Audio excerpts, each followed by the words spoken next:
Hello, my friends. It is Deanna with Adventures of Deanna, and I am late getting you this video. I know, I am so sorry that I'm late getting this video out to you.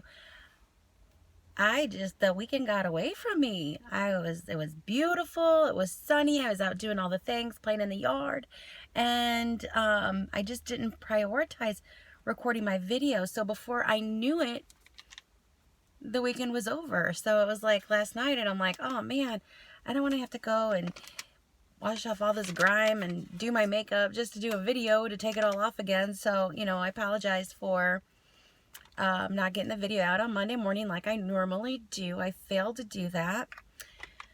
And I also failed to lose weight this week. So last week, I weighed in at 239.6, and this week I weighed in at 240. So that is 0.4 that I am up, or like pretty much like a half a pound. So I failed at losing weight.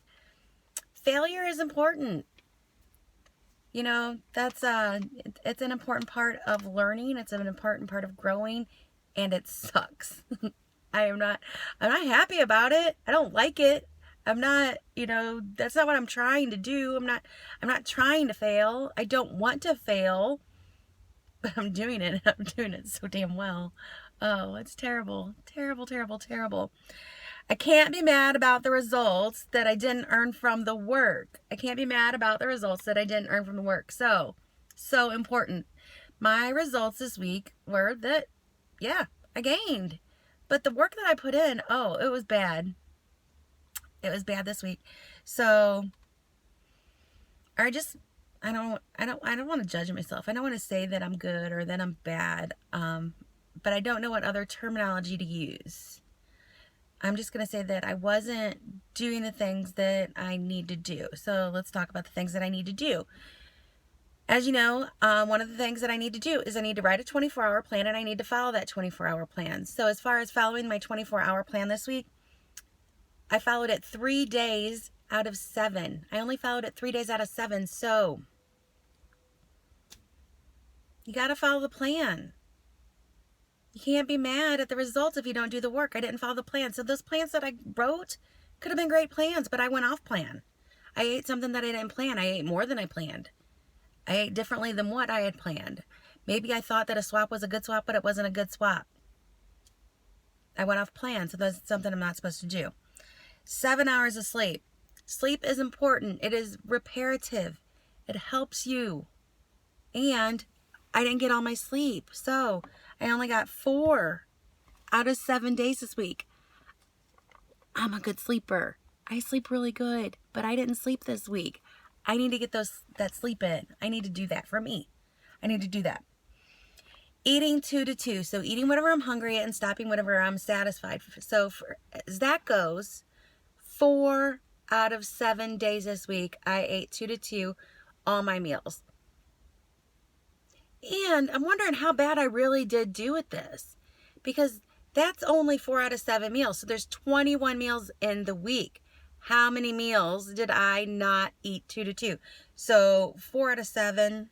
So 3 out of the 7 I didn't. So potentially 9 meals that I didn't eat 2 to 2, because I'm not tracking all that data. I'm not going to that fine point on that data marker. So I don't know. Maybe I need to look into that a little bit more. So those were some of the key factors when I look it back in and I try to think about the results that I had this week. I have good data telling me why I didn't lose. So, I need to focus on those things. I need to focus on following my 24-hour plan, eating 2 to 2, and eating according to my hunger scale, eating whenever I'm hungry and stopping whenever I'm satisfied. These results this week, they tie directly into the podcast, which was episode 152. I'm reading from notes. Yes, I am. 152, emotional eating you might be missing. So emotional eating is the tendency to eat in response to a positive or negative emotion. Emotional eating is the tendency to eat in response to a positive or negative emotion. So that's all what the podcast was about. So it's talking about, reasons why people might emotionally eat. So they don't want to be wasteful. They want to feel full. They say a few extra bites won't be bad. Reward eating. So if you finish a task, you feel like you get to eat, like say at work or maybe at home or maybe a big project, who knows, but reward eating. Snacking because you're tired. Who's been guilty of snacking because you're tired? Eat because you lack patience, so you're waiting for something, and in order to fill that time, you eat.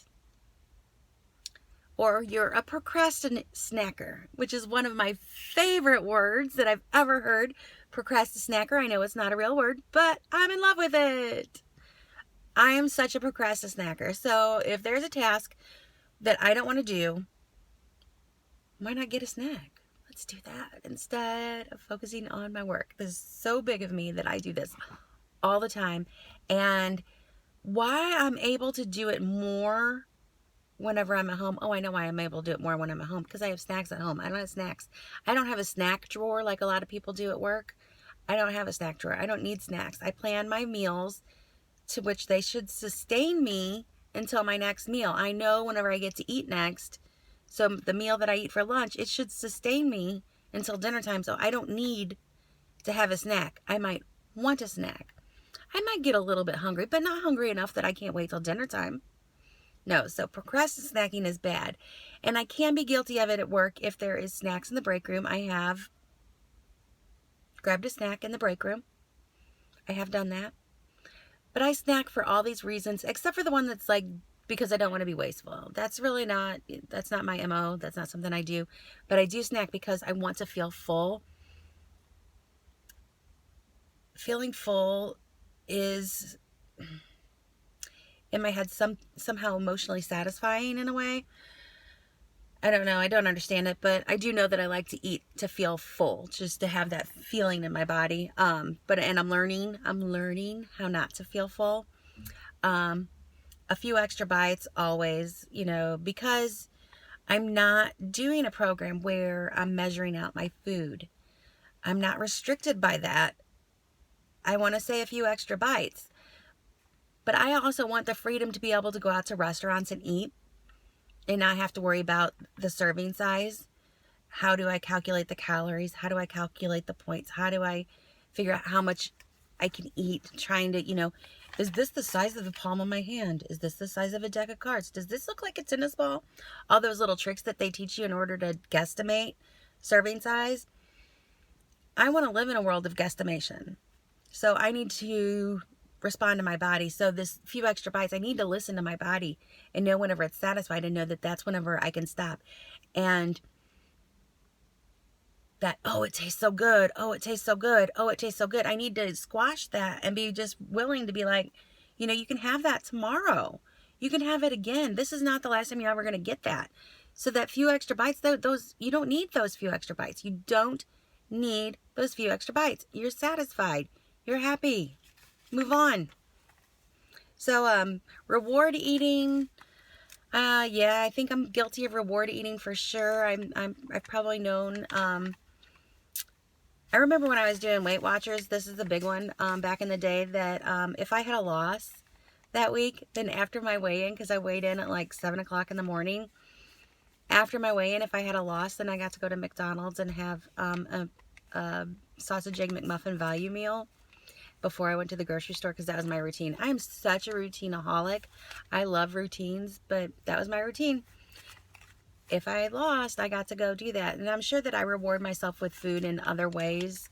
I know that it's celebratory. Food is celebratory. So if something good is going on, if I'm having a very good mood, did a good project at work or something like that, I definitely see where it's like, oh yeah, let's go splurge on some food item or something. Snacking because of tired. That's something that I've been guilty of before as well. Because I think that food is going to give me energy. When in reality, I probably just need to go and lay down and take a nap. Something that I do. So this podcast was great because there's a lot of different ways that I'm emotionally eating. And I think that a lot of it, if I were to track those tiny moments, track those moments in the day, track those things, if I were to analyze them, a lot of it's emotional eating. It's not just regular eating. There's reasons why. And if I were to investigate, if I were to put in the work, if I were to do the work that I'm supposed to be doing, because I'm not doing all the things that I'm supposed to be doing. So within the tribe, within the PNP tribe, they have coaches, and then you can have one-on-one contact with these coaches, and you can get on a coaching call, and they can help you through these difficult times. I haven't done that. In the 6 months that I've been a tribe member, I haven't been on a coaching call. So if I were to do that, how would that help me? How would that benefit me? How would that show results on the scale? I don't know, because I haven't done it yet. So I need to put in some effort. I need to do these things in order to, see where I'm going with this and to get better results. To be more committed to myself. I am committed. That's why I'm here, reporting. My weight loss hasn't been all that great, but I'm committed. I'm committed to me, and I'm committed to figuring this out. I might not be motivating and I might not be inspiring, but I'm a true life person going through this journey, going through this adventure. And right now I feel like I'm in a sand pit. But I'll get through it. I'll figure it out. I'm committed to doing that. I know I can. So, sorry I got all emotional there, but I hope you are enjoying this adventure that I'm on. I hope you are learning something with me, and I hope that it makes you feel like, you're a normal person too. That we all go through this, we all struggle, we all do this. It's easy to see a lot of people that are out there and they're just killing it, and they're just, loss after loss after loss, and they never struggle. But I think most of us do have times of struggle, and I think it's nice to see that other people are going through that as well. But I think it's also nice when you see that they get through it, and that's something that I'm committed to doing. I'm committed to getting through this struggle. I'm committed to losing the weight, and I will figure it out. I'm going to figure it out. So anyway, that's my update for the week. I want to apologize so much for, being late. I like to be consistent and upload these on Monday morning. So again, my apologies for that. If you haven't subscribed to my channel, I'm going to ask that you please subscribe. If you like this, if you relate to anything, please give me the thumbs up. Leave a comment below. Tell me, how it is that you are emotionally eating and what kind of struggles that you're having with emotional eating and how you would like to overcome those. Though I'm struggling in all of them, it seems like, except for wasting food. I can throw the food away, no problem, but every single other one seems to be, a struggle for me as far as the emotional eating goes. And I'm going to learn how to not do that, because that's what's going to help me to lose the weight and to keep the weight off. So comment down below about your emotional eating. Give me a thumbs up if you like this video. I'm sorry I didn't mean to play the whole emotional card on you. I don't want to just, draw you in and be like that. I want to remain upbeat and positive, but sometimes my emotions get the better of me. Anyway, I am rambling on. I don't think I'm going to edit this because, time constraints, and I'd rather just get this up there so you can see it, because I hate being late. Anyway, thank you very much for watching, and I will see you next week. It's going to be an adventure.